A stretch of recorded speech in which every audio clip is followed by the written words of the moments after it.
ఈరోజు కథ నా నువ్వు నీ నేను రచించిన వారు వనజ గారు. విరాట్ సూటిగా చూస్తూ నా పెదవుల మీద చిన్న దెబ్బ వేశాడు. మంట పుట్టి ఏమిటన్నట్టు ఆయన గారి వంక చూస్తే దానికింకా రేపు నైట్ వరకు ఆగు అని చెప్పి టిఫిన్ ఇడ్లీ ఓకేనా అని అడిగాడు. వద్దు, దోశ కావాలి అన్నాను.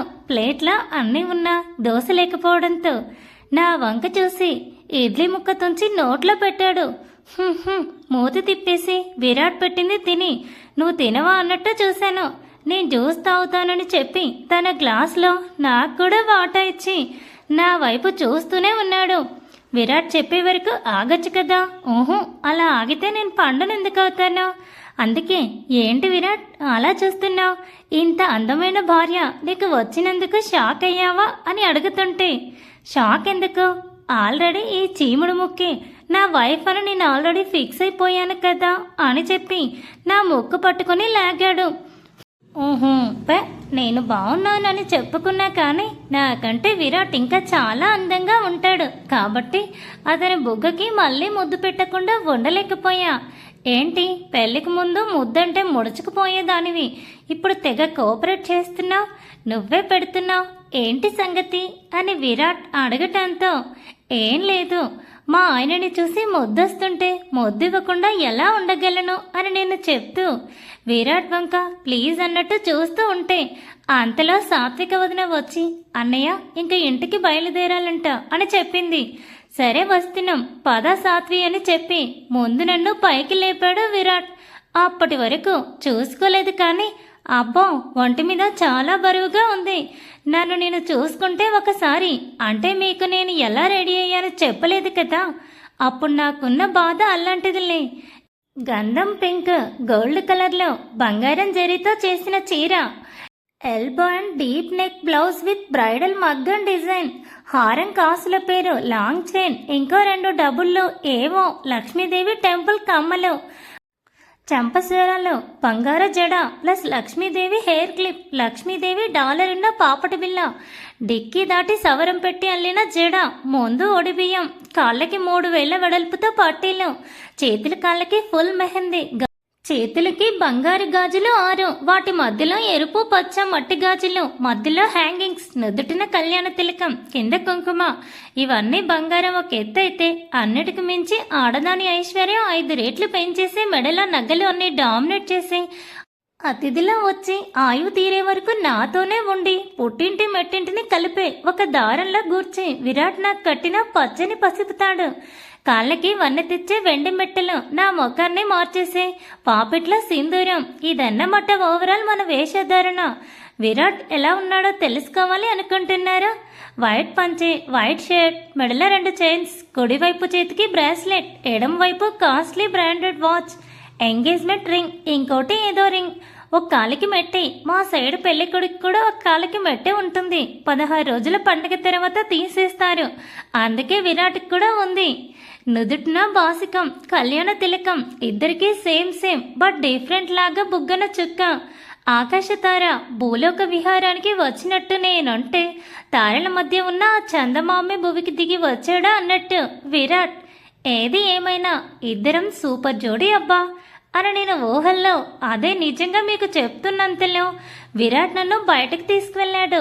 అప్పటికి 75% హాల్ ఖాళీ అయిపోయింది. మరో 10 నిమిషాలకు అందరూ కూడా వెళ్ళిపోయారు.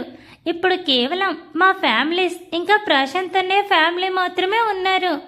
డెకరేట్ చేసిన కార్లో ఎక్కమని చెప్పడంతో అటువైపు వెళ్తూ ఉన్నాం మేము. సడన్గా జడ దగ్గర హెయిర్ బాగా లాగుతూ ఉన్నట్టు ఉంది అని మమ్మీ ఇది చూడు అని వెనక్కి తిరిగిన నాకు వాళ్ళు 10 అడుగుల దూరంలోనే ఆగిపోవడం చూసి నేనే వెనక్కి వెళ్ళబోయాను. కానీ ఒక అడుగు కూడా వెనక్కి పడకుండా ఆపుతూ అత్తయ్య వాళ్ళు వస్తారు అని చెప్పి నన్ను ఆపేశాడు విరాట్. ఫ్యామిలీస్ అన్నీ అక్కడే ఉన్నాయి. సునీత ఈ హెయిర్ దగ్గర చూడు అని నేను అంటుంటే మా సునీత కళ్ళల్లో నీళ్లు పెట్టుకుంది. ఏమైంది మా అని నేను అడుగుతూ ఉంటే ఇక నుండి నీ ఇల్లు నీ వాళ్ళు, విరాట్ పేరెంట్స్, విరాట్ ఇల్లే పండు అంటూ అమ్మ నన్ను పట్టుకొని ఏడ్చేసింది. నాన్నని చూస్తే ఆయన కూడా ఏడు పాపుకుంటూ ఉన్నట్టు ఉన్నాడు. రఘు సునీత అని నేను కూడా ఏడిస్తే అత్తయ్య ఏడవకండి, మీ అమ్మాయిని నేను పెళ్లి చేసుకున్నాను అంతే, దాని అర్థం మీ కూతురు కాకుండా పోదు కదా అని చెప్పాడు. కానీ ఎంతైనా అమ్మ ఏడవడం ఆపకపోయేసరికి అత్తయ్య అక్కడ ఇంకా ఎవరూ లేరు కాబట్టి మీరు కూడా మన ఇంటికే వెళ్దాం రండి అని పిలవడంతో, వద్దు విరాట్, నా కూతురికి నా ఇంట్లో జరగాల్సినవి కొన్ని ఉంటాయి, మీరు వెళ్ళి రేపటికి అక్కడికి వచ్చేయండి, మేము బయలుదేరుతున్నాం అని నాన్న చెబుతుంటే, అమ్మ విమల అత్తయ్య యామిని ఆంటీ చేతుల్లో నా చేయి వేసి, చిన్నపిల్ల వదిన తప్పు చేస్తే మన్నించండి అని అమ్మ చెప్తూ ఉంటే నాకింకా ఏడుపు వచ్చింది.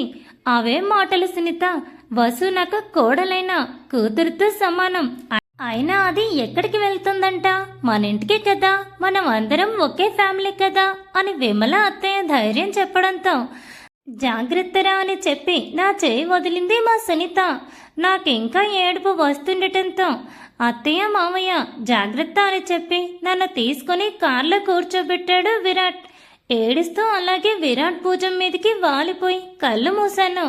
మరో 6 గంటలో విరాట్ ఇల్లు, అదే ఇక నుండి మా ఇల్లు వచ్చినట్టుంది. సోయి లేకుండా నిద్రపోయిన నాకు భుజం మీద కొడుతున్నట్టు అనిపిస్తూ ఉంటే లేచి చుట్టూ చూశాను. మా ఇల్లులాగా లేదు కాబట్టి అది విరాట్ హోమ్ అని అర్థం చేసుకుంటూ దిగబోతుంటే నా చీర కుచ్చుల్లో నాకే అడ్డు వచ్చాయి. కానీ నా పక్కన కొండంత అండగా విరాట్ ఉండగా నాకు టెన్షన్ ఎందుకు దండగా అనుకున్నట్టు విరాట్ నన్ను కింద పడకుండా గట్టిగా పట్టుకొని ఆపాడు. మళ్ళీ అదే యాంగ్రీ లుక్స్. హిషిషి సారీ విరాట్, చూసుకోలేదని చెప్తూ కార్ దిగాను. దిగ్గగానే మా కోసం అందరూ స్వాగతం పలుకుతూ ఉంటే నేనిప్పుడు పెళ్ళైన చిన్నపిల్లని కాబట్టి సిగ్గుగా తలదించుకొని నడుస్తూ ఇంటి గుమ్మం వరకు వచ్చాను. గేట్ నుండి గుమ్మం వరకు ఒక 20 అడుగుల దూరం ఉంటుంది. కానీ మనం ఆ 20 అడుగులు కూడా 40 నిమిషాలు వేశాంలే. ఇద్దరం గుమ్మం దగ్గరికి వెళ్ళి లోపలికి అడుగు వేయబోయాను. అంతే, ఆగండి అని పెద్ద సౌండ్ వినిపించింది. ఎవరబ్బా అది, నాకు తెలిసి మాకు మా పెళ్ళికి విలన్స్ కూడా ఎవరూ లేరు అనుకుంటూ పక్కకి చూస్తే వయ్యారంగా జడ ముందుకు వేసుకుని కనపడింది.